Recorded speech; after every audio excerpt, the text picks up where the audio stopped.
माननीय लोकसभा अध्यक्ष श्री ओम बिरला जी, जिन्होंने सदैव शिक्षा और नैतिक मूल्यों पर बल दिया है, परिवार से लेकर समाज तक सहिष्णुता और सजगता के महत्व को आपने हमेशा रेखांकित किया है।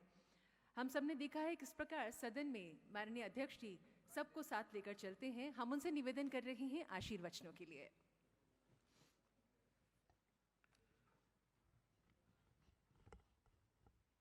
राष्ट्रीय युवा महोत्सव के कार्यक्रम में इस विभाग के युवा खेलकूद और जो हमेशा प्रसन्नचित और युवाओं की तरह हमेशा फिट रहते हैं, मेरे मित्र श्री किरण रिजवी जी, हमारे राज्यसभा की सांसद श्रीमती रूपा गांगुली जी, इसी निर्णायक मंडल के सदस्य श्री प्रफुल्ला जी, लोकसभा के महासचिव श्री उत्पल कुमार सिंह जी, स्पोर्ट के सेक्रेटरी श्री रवि मित्तल जी और युवाओं की संसद को आयोजन करने में जिन्होंने विशेष रुचि दिखाई, इस विभाग की सेक्रेटरी श्रीमती उषा शर्मा जी, देश भर से आए मेरे सभी युवा प्रतिभागीगण, अधिकारीगण और आमंत्रित अतिथिगण, आज हम लाल बहादुर शास्त्री जी के पुण्यतिथि है। सहज परंतु दृढ़ प्रतिज्ञा के धनी शास्त्री जी ने इस देश में नारा दिया था, जय जवान जय किसान का आह्वान आज भी हमारे देश में है कि देश का जवान सीमा पर रक्षा कर रहा है और किसान खेत में रहकर अन्न उत्पादन का काम कर रहा है। लाल बहादुर शास्त्री जी का नारा था कि खाद्यान्न में भारत आत्मनिर्भर बने, और आज हमारे प्रधानमंत्री का नारा है कि भारत आत्मनिर्भर भारत बने। इस दिशा की ओर देश काम कर रहा है। दोस्तों, आप सब युवा संसद प्रतिभागी के रूप में आज संसद भवन के इस ऐतिहासिक केंद्रीय कक्ष में उपस्थित हैं। इस ऐतिहासिक केंद्रीय कक्ष में जहां 14-15 अगस्त की रात्रि को ब्रिटिश हुकूमत से भारत ने सत्ता प्राप्त की, ये भवन इस ऐतिहासिक रूप से साक्षी रहा है। ये भवन कई घटनाओं का साक्षी रहा है। यहां पर हमारे संविधान निर्माताओं ने संविधान का निर्माण कराया और ऐसा संविधान बनाया जो विश्व के अंदर आज भी सबसे बड़ा संविधान भी है, और उसके साथ साथ भारत के लिए तो विशेष रूप से आज भी मार्गदर्शक की भूमिका के रूप में हमारा संविधान हमें दिशा देता है। हमारे संविधान निर्माताओं ने संविधान बनाते समय जनता को केंद्र में रखा था। उनका विचार था कि भारत एक लोकतांत्रिक गणराज्य राज हो, जहां पर जनता से चुनी हुई सरकारें देश की प्रगति के लिए और देश की आम जनता के लिए कल्याण करें। और आज इसी संविधान की मूल भावनाओं के आधार पर सरकार काम कर रही है। आज उसी केंद्रीय कक्ष में युवा संसद प्रतिभागी के रूप में आप लोकतंत्र को सशक्त और मजबूत बनाने के लिए और उस पर अपनी सक्रिय भागीदारी निभाने के लिए यहाँ पर आए हैं। लोकतंत्र के इस मंदिर में, लोकतंत्र के इस पर्व पर मैं आप सबका अभिनंदन करता हूँ, स्वागत करता हूँ। हमारे संविधान निर्माताओं की दूरदर्शिता और देश के लिए एक विजन था कि आज 7 दशकों के बाद भी हमारा लोकतंत्र सशक्त हुआ है, मजबूत हुआ है, समृद्ध हुआ है और लगातार लोकतंत्र के प्रति लोगों का विश्वास, भरोसा बढ़ा है। और यही कारण है 17 आम चुनाव और 300 विधानसभा चुनाव के अंदर लगातार मतदाताओं का मत प्रतिशत बढ़ना, देश के नौजवानों का लोकतंत्र के पर्व में सक्रिय योगदान देना और उनका विश्वास रखना, निश्चित रूप से यही कारण है कि आज हमारा लोकतंत्र और मजबूत हुआ है, समृद्ध हुआ है। हमारे लोकतंत्र की परिपक्वता इस बात से भी है कि 17 आम चुनाव के अंदर जिस सहजता से सत्ता का हस्तांतरण हुआ, उस सत्ता के हस्तांतरण से ये साबित करता है कि भारत का लोकतंत्र मजबूत है और हमारे संविधान में ये व्यवस्था दी है कि जब भी शासन में कोई व्यवस्था होगी तो चुनी हुई सरकार की व्यवस्था होगी। और इसी के कारण आज हम चुनी हुई सरकार के रूप में देश के अंदर एक मार्गदर्शन की भूमिका के रूप में काम कर रहे हैं। 7 दशकों के अंदर बहुत परिवर्तन हुए।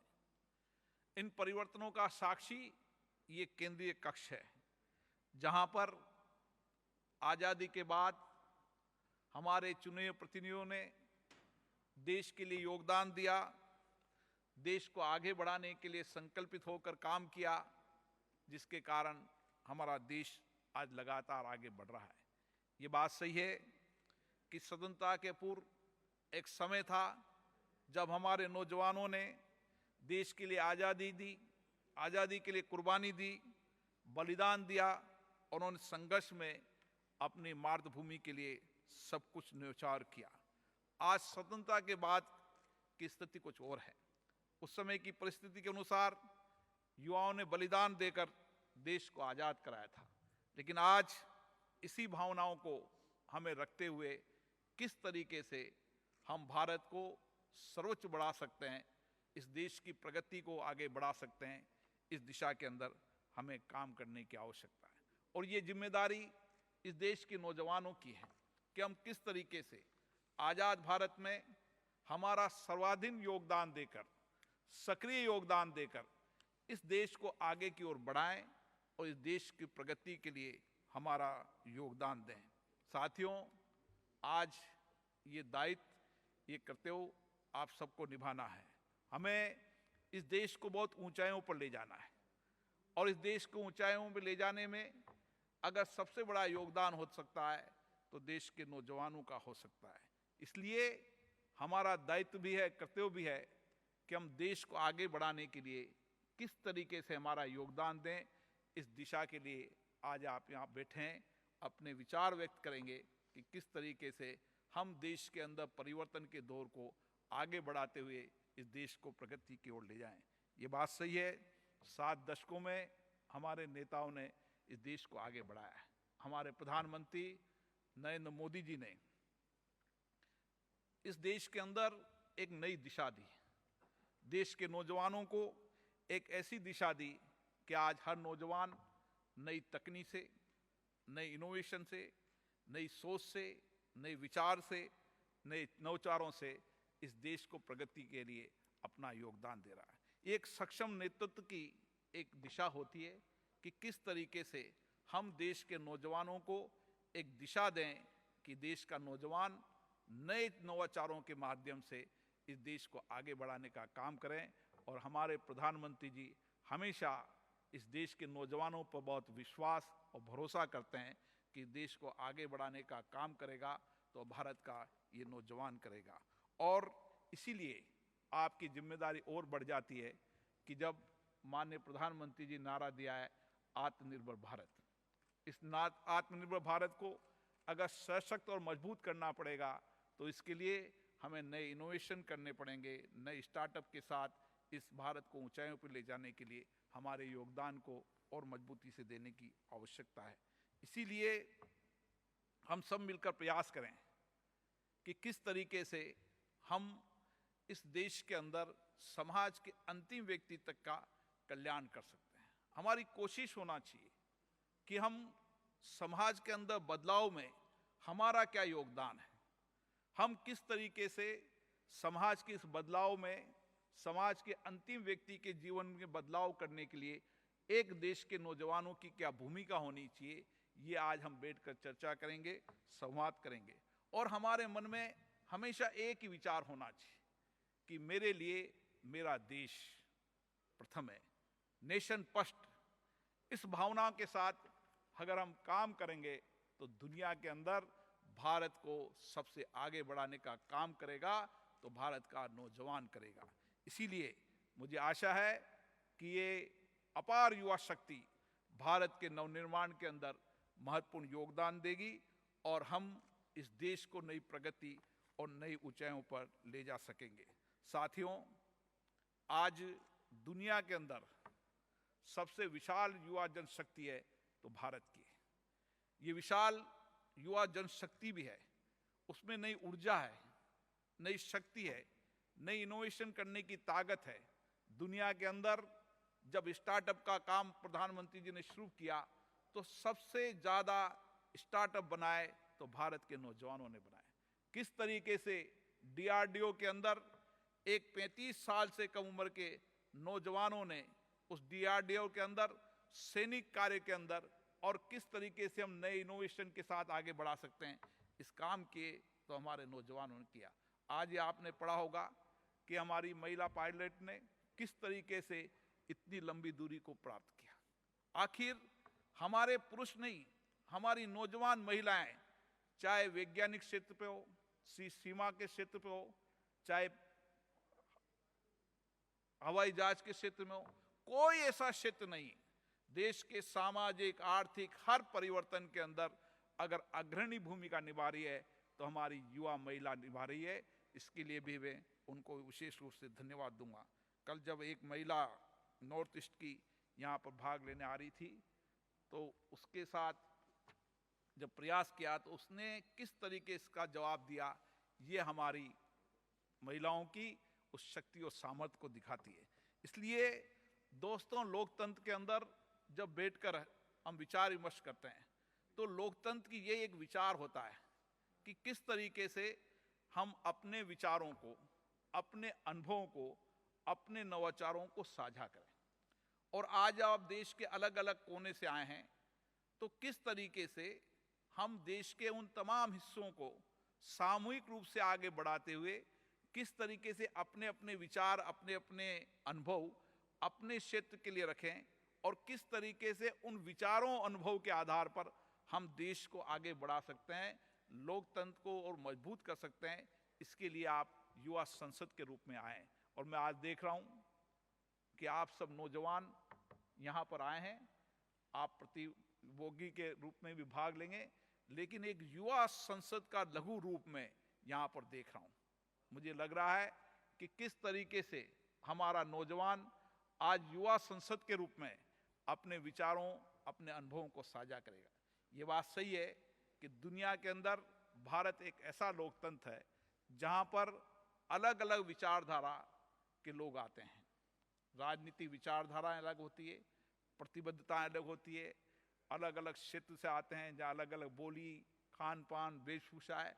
लेकिन जब कभी भी इस संसद के अंदर देश और राष्ट्र हित का सवाल आता है तो हम सामूहिक रूप से राष्ट्र हित के विषयों पर सामूहिक रूप से एक मत होकर निर्णय और फैसला करते हैं। यही हमारे राजनीतिक दूरदर्शिता की पहचान है और यही हमारे लोकतंत्र की विशेषता है।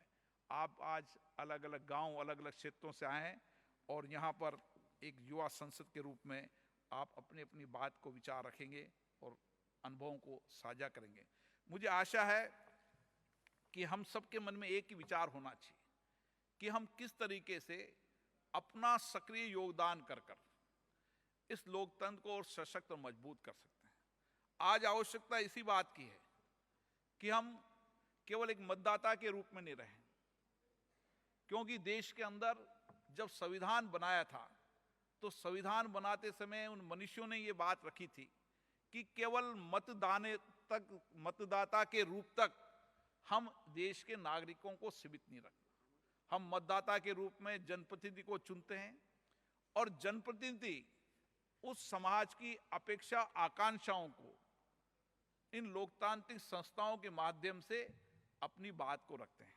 और इसीलिए मैं आपसे एक यही निवेदन करने आया हूं कि आज हम देश के उन नौजवानों को सबको सामूहिक रूप से इस लोकतंत्र को मजबूत करने के लिए लोकतंत्र में हमारी सक्रिय भागीदारी हो, हमारे नीति निर्माण में हमारी साझेदारी हो, विधि निर्माण में हमारी साझेदारी हो, और हम सब जब देश में कानून बनने लगे तो उस कानून बनते समय कानून देश के हित में बने और कानून में हमारी सक्रिय भूमिका रहे, इसके लिए भी नौजवानों को जागृत करने की आवश्यकता है।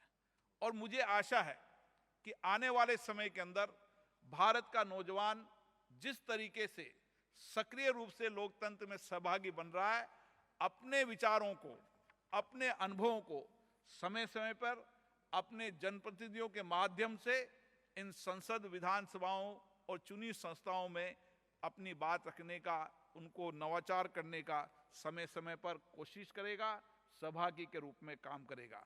और इसीलिए मैं आपसे यही निवेदन करने आया हूं कि आज हम सबका एक ही दायित्व है कि राष्ट्र सेवा के लिए हम किस तरीके से अपना समर्पण योगदान दे सकते हैं। मुझे आशा है कि आप जिस मन भाव से यहाँ पर आएँ, जिस विचार से यहाँ पर आएँ, आने वाले समय में हम रहे न रहें, ये देश रहेगा, लोकतंत्र रहेगा, और इस लोकतंत्र को मजबूत करने में हम सब नौजवानों की सक्रिय भागीदारी होगी। यही युवा महोत्सव का संकल्प लेकर जाएं।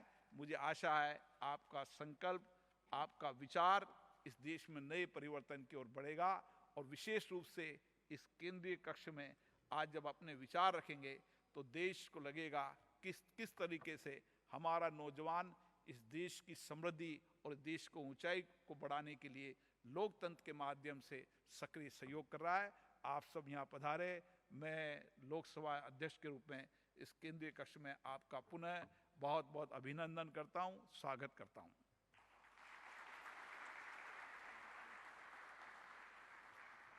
बहुत बहुत धन्यवाद माननीय लोकसभा अध्यक्ष जी, आपके आशीर्वचनों